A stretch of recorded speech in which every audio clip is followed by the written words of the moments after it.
आज कृषी विभागाची खरीप हंगामाच्या एकूणच आढावा घेण्याच्या संदर्भातली बैठक कृषी विभाग मंत्रालयामध्ये माझ्या दालनामध्ये या ठिकाणी झाली आणि आज या बैठकीमध्ये या खरीप हंगामामध्ये एकूण जे काही क्षेत्र मागच्या वेळेसपेक्षा 1,10,000 हेक्टर क्षेत्र वाढ झालेली आहे। एकूणच यावेळेसचा पावसाचा अंदाज सुद्धा 106% जास्त पाऊस पडेल असा आहे। म्हणजे साधारणतः अल नानोचा मागच्या वर्षी जो काय परिणाम दुष्काळाचा झाला तो परिणाम यावर्षी दिसून येत नाही।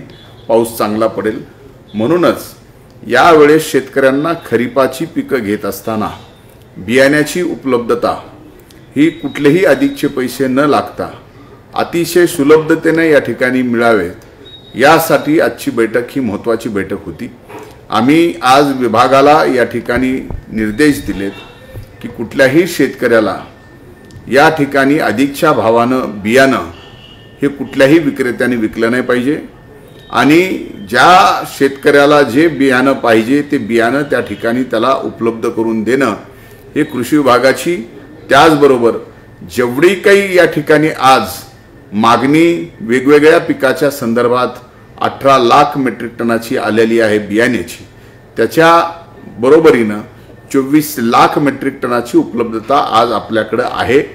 त्याच्यामध्ये 13 लाख मेट्रिक टन हे आतापर्यंत वितरित झालेलं आहे, 6 लाख इन ट्रान्झिट आहे। त्यामुळे कुठल्याही बियाण्याची कमतरता या ठिकाणी महाराष्ट्राच्या शेतकऱ्यांना पडणार नाही याची जबाबदारी कृषी विभागाने घेतलेली आहे। याचबरोबर एक नवीन आम्ही योजना व्हॉट्सअपच्या द्वारे तक्रारी घेण्याची सुद्धा आजच्या बैठकीमध्ये ठरवली। एक व्हॉट्सअप नंबर आम्ही लवकरच या ठिकाणी जाहीर करू। त्या व्हॉट्सअप नंबरवर जर कुठला डीलर, कुठला वितरक किंवा एखाद्या कंपनीच्या संदर्भात बियाणं न देणं किंवा बियाणं अधिकच्या भावानं विकणं अशा पद्धतीचे प्रकार जर काही घडत असतील तर त्या ठिकाणी त्या व्हॉट्सअप नंबरवर त्या शेतकऱ्यांनी जर तक्रार दिली तर त्याचं नाव गोपनीय ठेवून त्या तक्रारीची दखल तात्काळ हे कृषी विभाग घेईल आणि अशा प्रकारे जर कोण विक्रेता, कोण डीलर जर अधिकचे भाव देऊन शेतकऱ्याचा छळ करत असेल तर कृषी विभाग त्यांच्यावरती कारवाई करायला सुद्धा कमी करणार नाही।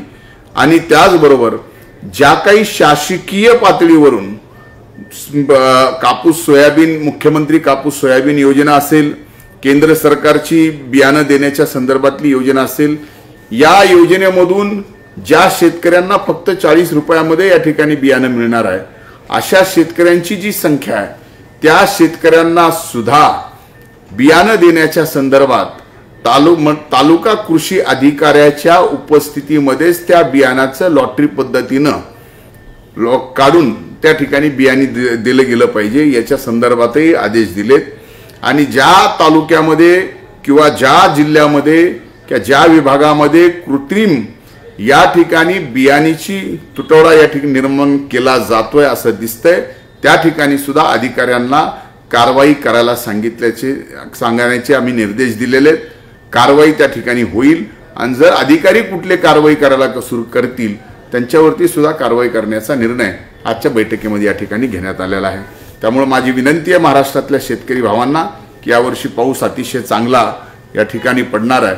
आता आपण पूर्णपणाने निवडणुकीच्या बाहेर आलोत तर आपण आपल्या शेतीकडे जर अतिशय अधिकचं लक्ष या ठिकाणी दिलं तर यावेळेस निश्चितच उत्पादनही चांगलं येईल आणि खात्री देतो की उत्पादन आलेल्या आपल्या पिकाला भावही चांगला मिळेल हे महाराष्ट्र शासनाच्या कृषी विभागाकडून या ठिकाणी मी आपल्याला शब्द देतो।